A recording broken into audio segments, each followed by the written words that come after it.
Then our second speaker, Professor Kavinda Dayasiri. He's a professor in Paediatrics, Faculty of Medicine, University of Kelaniya, and he's a consultant pediatrician in Colombo North Teaching Hospital, Ragam.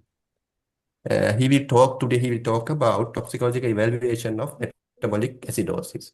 Or to Prof. Kavinda. Thank you. Thank you, Namal. So thank you, Yashoda, for your presentation. So how we are connected is like, we got this particular call about this particular child on that day when the child presented to the hospital with an event of unexplained borderline kind of hypoglycemia and metabolic acidosis in a background of the child's mother and taking some of the pills. And then the question that we were asked by the hospital was like whether one of these medications could be the result for the child's presentation, including hypoglycemia and metabolic acidosis. So I would like to take it on from there, going into the depth of the toxicological evaluation of metabolic acidosis, especially in a pediatric presentation.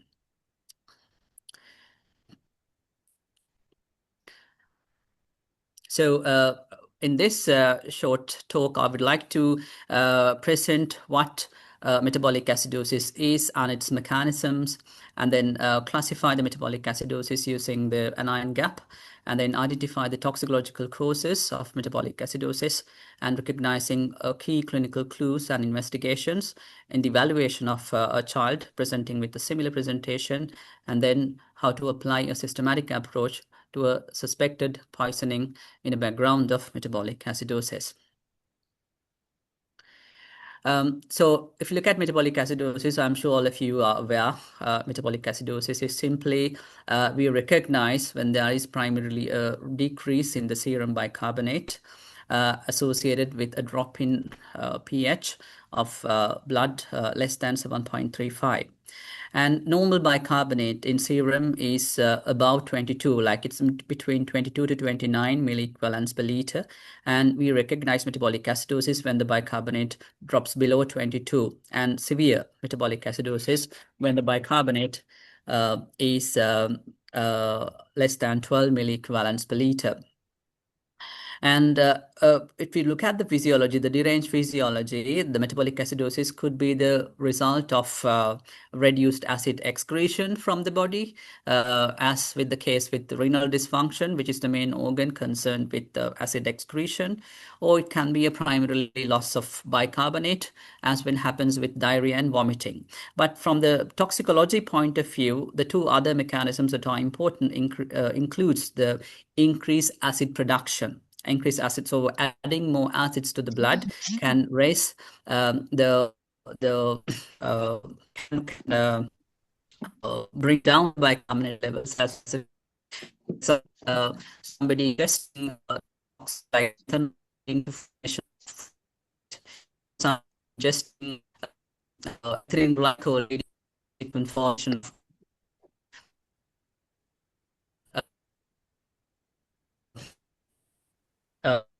gas and in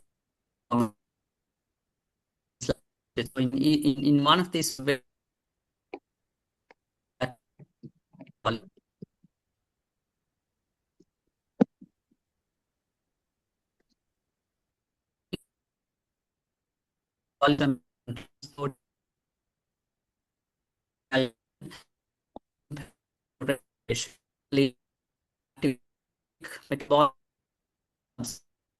and so the two important mechanisms are important. The toxic, or when it comes to managing a poison child presenting with metabolic acidosis. How we can assess such a child initially? Now, it's the basic principle of stabilizing any child. Now, most of the any person, any child presenting with metabolic acidosis is likely to be quite unwell, because because they are likely to be having drowsiness, they are likely to having deranged vital signs. So it's important to follow the basic ABCD approach when you get the question about somebody having metabolic acidosis, or when somebody presents to you with previously diagnosed or previously identified metabolic acidosis.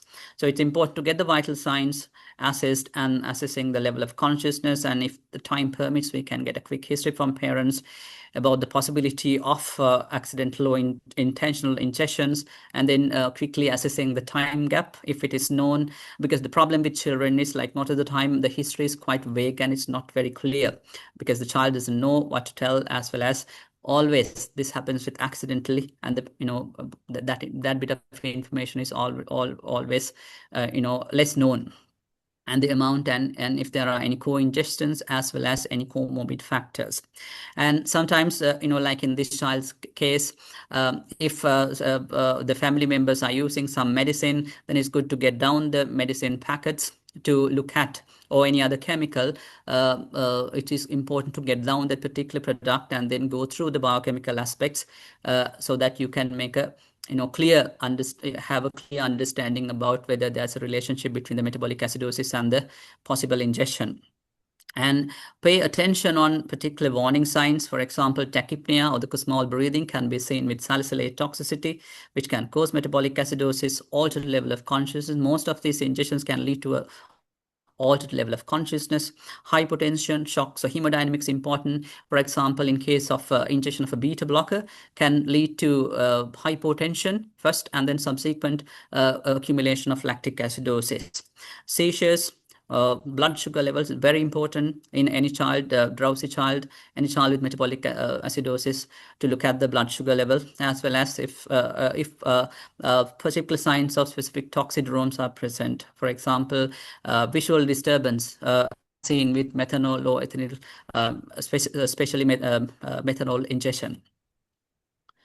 And laboratory confirmation. So if you note a child with metabolic acidosis shown in a blood gas, so it's good to look at the same blood gas for the electrolytes as well as the blood sugar, or else you can do a random blood glucose level, because these particular random rapid test help us differentiate the common toxicological causes of metabolic acidosis, which I will go through in a while.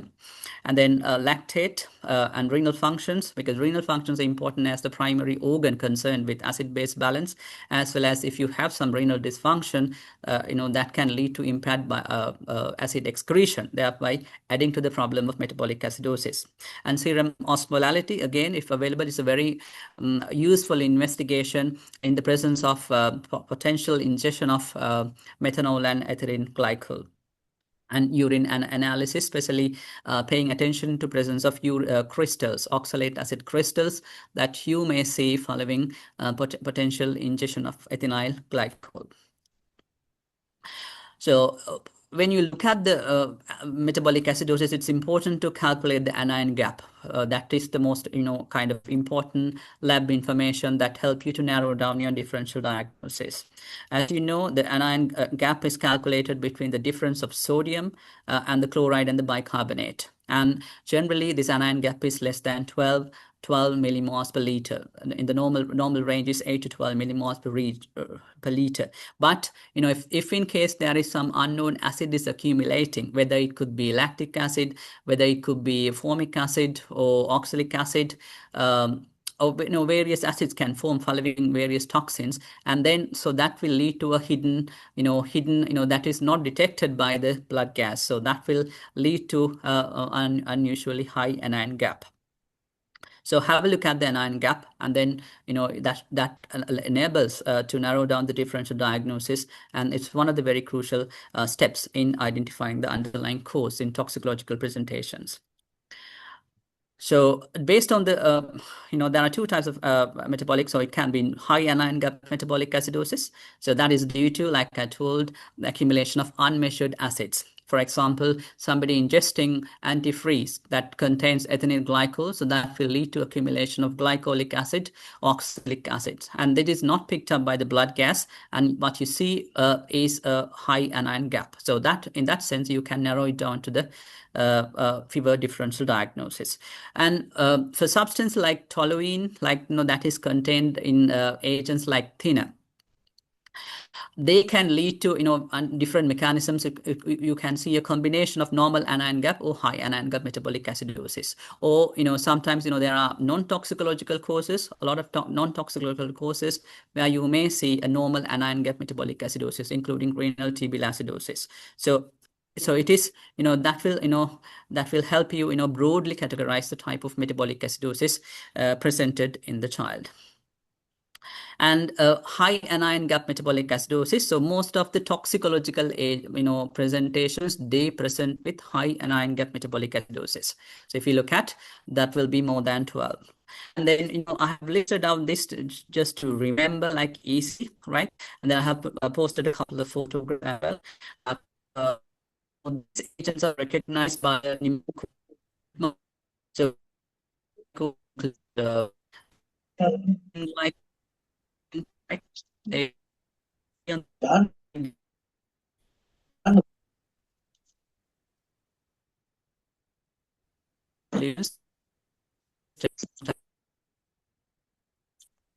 Please George.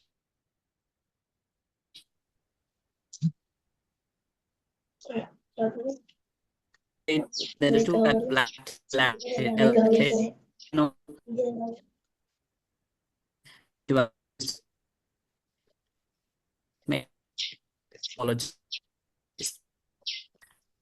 look at these agents to a high anion gap. If you take methanol, commonly contaminated in certain methylated spirits, right? It's now quite rare, but then if you look at especially in our country now, recently we heard a news like people getting poisoned with a kind of an alcohol, locally made alcohol. So they have a likelihood of being contaminated with methanol. Bluetooth mode. This, Low battery. this Please can charge. lead to Connected. and this can lead to methanol subsequent methanol metabolism can lead to a subsequent formation of formic acid, leading to severe acidosis. And ethylene glycol or the antifreeze can lead to subsequent formation of oxalic acid and the glycolic acid. So oxalic acid is quite toxic to the kidney. So the child can present with acute kidney injury and then CNS presentations, including hoarseness and coma. So salicylate, if you take salicylates, how it causes metabolic acidosis is by the disruption of the aerobic metabolism or the oxidative phosphorylation, leading to subsequent activation of anaerobic glycolysis and resulting in anaerobic metabolism, leading to generation of more and more lactic acid. And if you take cyanide, so cyanide, children can get accidentally exposed to cyanide if they are exposed to a house fire, for instance, or if they were stuck inside a motor vehicle that is kept with engine on. So kind of accidental, children can get exposed to cyanide. So how it causes metabolic acidosis by inhibition of the electron transport chain of the aerobic respiration pathways. And iron, again, iron can cause metabolic acidosis and severe toxicity. With time, it interferes with the oxidative phosphorylation pathway, and then it generates more and more lactic acid. And carbon monoxide, again, children can get exposed after house fires or gas leaks. So that will lead to impaired oxygen delivery to the tissues that suffers tissue hypoxia and then subsequent generation of lactic acidosis. And toluene is contained in pain thinners, as well as toluene is also contained in certain agents, inhaler agents used by teenagers and adults. So they can cause, on one hand, they can cause normal anion gap metabolic acidosis due to the renal tubular acidosis, as well as they can cause a high anion gap metabolic acidosis due to accumulation of an intermediate called hippuric acid. And metformin in severe overdoses is detrimental to the mitochondria. And so direct toxicity at the mitochondrial level result in massive accumulation of lactic acid. So these are the common agents that can result in metabolic acidosis from the toxicological point of view. Now, we'll just go through one by one what these agents and then how their presentations and what we can do about them. So if you take methanol, like I told, methanol is contained in methylated spirits. Children can accidentally leak. Or ethynyl glycol, it has a sweet taste, colorless liquid. Sometimes you might mistake it for a kind of a soft drink. And in both of these agents, the toxic agents is actually not the methanol or the ethynyl glycol, but rather the metabolic intermediates. So their clinical presentation may not be rapid. They can be quite silent because the children always, they don't reveal, as well as until, they become symptomatic. They start vomiting, drowsy, they might, parents might not suspect. So if you take the methanol, its metabolism leads to production of an acid called formic acid, which is highly toxic to the CNS, as well as generates metabolic acidosis. Ethylene glycol, it forms oxalic acid, and then that goes and hits the kidney, resulting in acute kidney injury. And these oxalate crystals pass through the urine that you detect as oxalate crystals. And that can lead to massive hypercalciuria as well. So in either case, your clinical presentation is not early, and because they lead to osmolar gap. That is a very useful sign to recognize them early. Like if you have a suspicion about metabolic acidosis and the possible ingestion of these two agents, what is more sensitive between the blood gases versus osmolar gap is the osmolar gap during the initial phase. And at that phase, the child may not be symptomatic. But with time, the child become more and more unwell with the development of acidosis, and this osmolar gap diminishes. So even if your osmolar gap is normal, in a late presentation who is unwell, it will not rule out the ingestion of methanol and ethylene glycol. And the other difficulty in managing these presentations are, there is no specific kind of readily available blood test to diagnose. For example, methanol or ethylene glycol, they're quite expensive, not readily available. So estimation of them in blood is practically not possible in an emergency setting. And salicylate is one of the other common agents ingested by children. For example, one of the grandmothers may be on aspirin, or what I have shown here, local ointments that contains methyl salicylate, which is more potent than aspirin. It's used by many people for their various aches and pains. And ingestion of salicylate can present with symptoms during the early phase. They might finish respiratory the patient. If you do not address the metabolic acidosis, that can set up in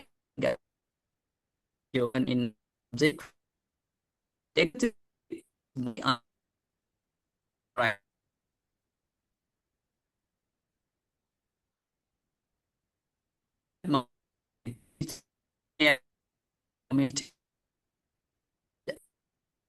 It's very important.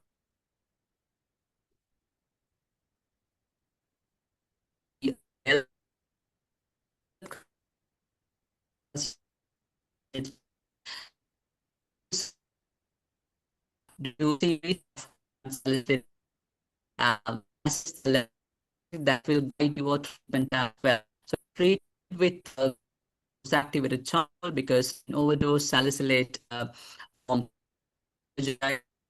lower absorption. So certainly there's a place use of multiple doses of activated charcoal, and followed by management of metabolic acidosis, initially by supportive measures that you can use bicarbonate IV to make the urine alkaline, and with that you can help salicylate to be excreted in urine. But in a fraction of children who are severely toxic, bicarbonate alone will not be enough, and then that group of children will need to be treated with hemodialysis.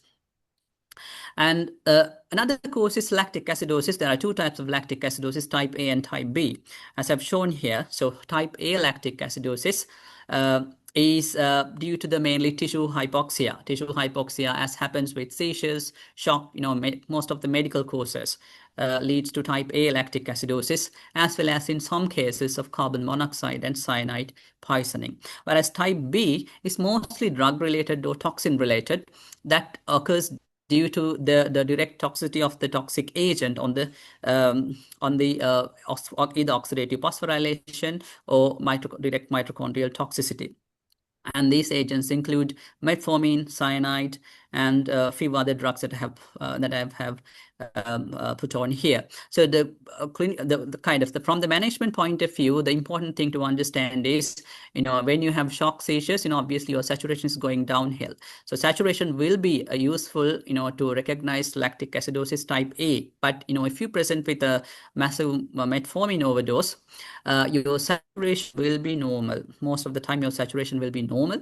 It is just this endogenous generation of lactic acids that that will cause the toxicity, but there won't be any hypoxia until the later stages, until end organ damage happens. And ketoacidosis is not very common in younger children, right? But then ketoacidosis can happen in toxicological context as well, especially if you take a teenager who may be addicted to alcohol. So alcohol can lead to alcoholic ketoacidosis. That can present with normal or low glucose, elevated ketones, and history of fasting, in a background of history of alcohol use. So it is not common in younger children, but that also can be a cause of high anion gap metabolic acidosis. And if you look at the causes of normal anion gap metabolic acidosis, the important thing here is the toluene. So toluene can get into the body by glue sniffing. So glue sniffing is one of the inhaling agents. It's like a substance used by teenagers. It's not very common in Sri Lanka, as well as toluene also contained in certain chemicals used in industry, like nail polish removers or thinners. So this toluene can result in renal tubular acidosis. So as you know, renal tubular acidosis always leads to a normal anion gap metabolic acidosis. So that is supportive for diagnosis of toluene if you see a normal anion gap metabolic acidosis. But also toluene can cause a high anion gap metabolic acidosis because its metabolism leads to generation of an acid called hippuric acid, which contributes to the anion load, thereby having a higher anion gap as well.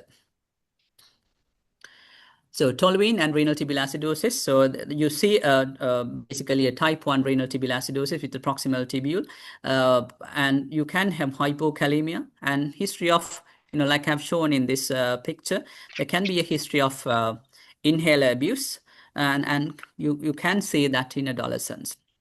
So toluene is, in this inhaler form, is an inhaling volatile substance that increase the activity of the GABA, the neuronal, it suppresses the neuronal excitation and inhibits the glutamate. That will result in euphoria, dizziness, disinhibition, and then if you take an overdose, that can result in CNS depression. So that is a substance that is abused by teenagers in some part of the world. And if you look at one of the other key things, is the determination of the osmolar gap. It's one of the very important toxicological tools. Now, this is very important when you have a suspicion about ingestion of either methanol or ethylene glycol. So you calculate the osmolar gap by the measured gap and the calculated osmolality. And this is elevated during the early phase of methanol and ethylene glycol. But with time, this osmolar gap diminishes because methanol and ethanol glycol change its form to either formic acid or the glycolic acid and oxalic acid. So it won't be adding to the osmoles, but rather it will add to the acid load. So with time, you will see more and more metabolic acidosis. So during the early phase, if you do osmolar gap test to assess the osmolar gap by doing the osmolality and then calculating the difference, in a supportive clinical history, it's very useful to diagnose this early and then start treatment, definitive treatment. However, as I told, with late presentations, when more severe manifestations are there, then the osmolar gap diminishes, but it does not rule out the possibility of methanol or ethylene glycol ingestion. So if I sum up the diagnostic approach on metabolic this, either gap is coughing more gap when the supportive is present. So this clinical syndromes mentioned in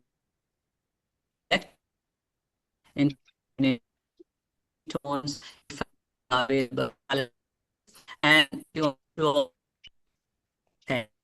so it's that anyway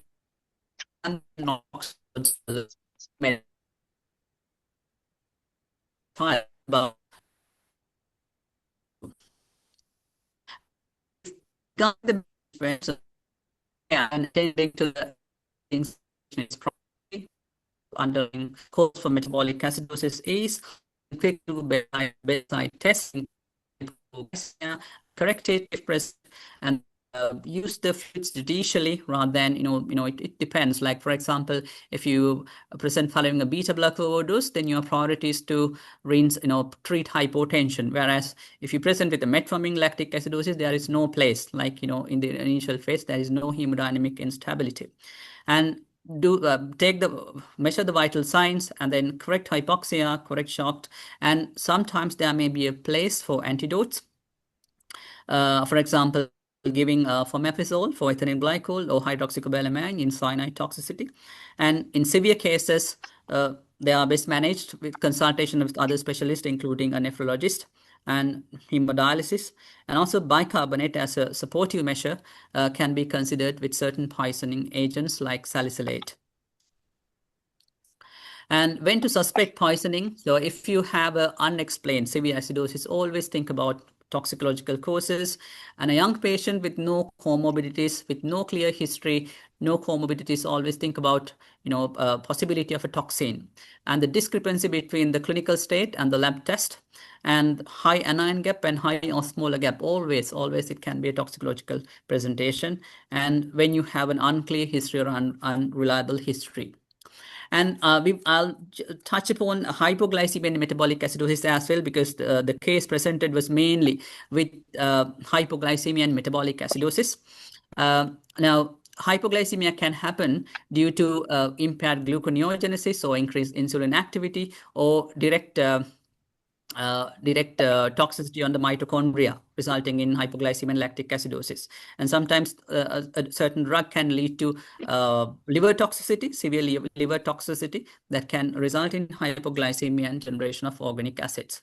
And children are at a higher risk for having hypoglycemia as well as metabolic acidosis, the combination of presentation, because they have lower glycogen stores. So that will lead to rapid hypoglycemia, and they have a higher metabolic rate.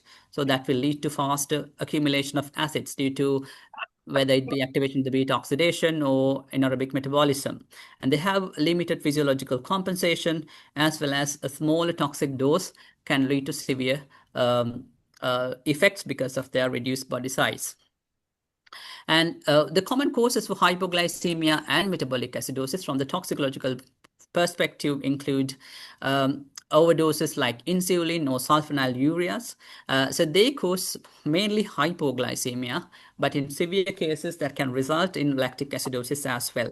And ethanol can result in hypoglycemia, and that can lead to ethanol like alcohol ketoacidosis. And paracetamol, it's one of the kind of uncommon agents to cause metabolic acidosis, especially when it is presenting with repeated supratherapeutic injections. So with repeated supratherapeutic injections, the glutathione will be depleted, and then that will lead to formation of a substance called pyroglutamic acid. So that will contribute to that generation of that particular acid lead to high anion gap acidosis, as well as severe paracetamol toxin can lead to lower blood sugars. And salicylate can cause hypoglycemia, especially in children, and associated with high and NGAP metabolic acidosis. Metformin can cause borderline. It's not an agent that causes severe hypoglycemia, but rather it causes severe metformin-induced lactic acidosis, plus there can be plus or minus hypoglycemia. And beta blockers, well known to cause hypoglycemia in overdose, plus the shock. The hypertension can lead to tissue hypoxia and then cause type A lactic acidosis. And cyanide also, because of its interference with the electron transport chain, can lead to severe lactic acidosis with mostly normal oxygen saturation. So unexplained hypoglycemia with a high NGAP acidosis, always think of possible poisoning, but also think about the medical presentations as well until you achieve until you arrive at the final diagnosis. A little bit about the metformin overdose in children. Now, there is no clearly defined toxic dose, and the smaller ingestions, small doses, smaller overdoses are unlikely to be quite detrimental. That can present with some GI symptoms like vomiting, diarrhea, but most of the time they are not detrimental. But large ingestions, especially in small children, like when they ingest in several grams, like by a smaller child, so that has the potential to cause lactic acidosis. And the risk is more if you have underlying issues like dehydration, sepsis, renal impairment, or any other co-ingestion that can lead to generation of acids. And in literature, severe lactic acidosis has been reported in children even without massive overdose, particularly when you have underlying illness like renal impairment. So they can present with vomiting, abdominal pain, lethargy, tachypnea, hypothermia, hypotension, which is a late presentation. And because of its potential to generate lactic acid in massive quantities, that will lead to high NGAP metabolic acidosis. And the blood glucose sometimes be normal, sometimes can be borderline low. So there are two presentations that are relevant to metformin. One is metformin-associated lactic acidosis, and the other is the metformin-induced or the true lactic acidosis caused by metformin. Now, you see metformin-associated lactic acidosis when you have some comorbid condition. For example, because the metformin is excreted by the kidney, it can happen when you have underlying problem like renal failure, sepsis, shock, dehydration, but the reason for acidosis is not itself the metformin. Metformin itself can in severe overdose, which is the true overdose. Metformin lactic acid. So it is very important to consult the poison information services in all cases where your presentation is not clear or you're not sure what the underlying cause is. And also remember that in children, metabolic acidosis can be the first sign of poisoning because they are of course non-verbal and they don't reveal anything. In the child presented in the first talk by Dr. Yashoda, it may be a toxicological cause, and parents or the child may not bring up any other history apart from the blood gas estimation of the metabolic acidosis.